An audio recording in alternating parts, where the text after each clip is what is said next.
what effect do you think the neighborhood-based assignment system will have on racial and socio-economic diversity in our schools, and how would you ensure this diversity continues? And we'll put this to Rafael.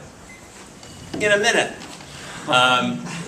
Well, for 30 or 40 years, the city's been failing to achieve racial and economic diversity in our public schools.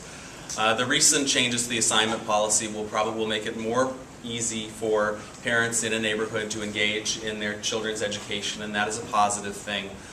The negative thing that existed before with the old student assignment policy and the new student assignment policy is the tremendous gap in achievement between students at the best performing schools and the worst performing schools in this city.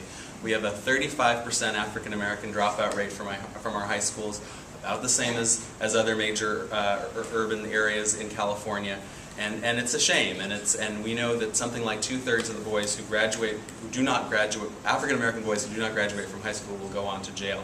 So we have to do something about this. The student assignment policy was sort of tinkering around the edges either way. All right, Scott.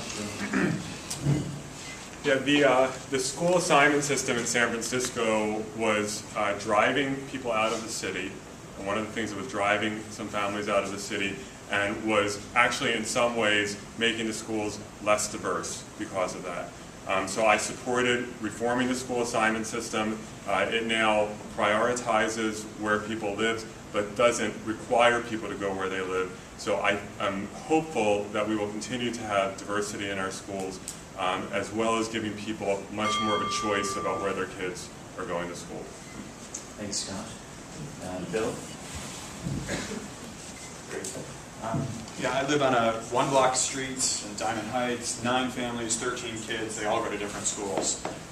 That's got to stop. I grew up in a neighborhood where we all played with each other after school and in school, so I think it's a critical to our community, and I think it was a right move of what we're doing. So I would further support that. Thank you. And Rebecca, finally.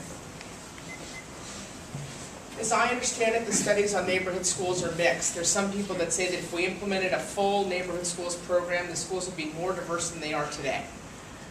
For me personally, as I understand it from the parents that I've spoken to, choosing a school is one of the most difficult choices that a parent makes. And I always tell parents, what I've heard from parents is, whether or not you want immersion, whether or not you have a kid with special needs, we need to make it easier for parents to have the best possible option for their kids. That's the long story short of it.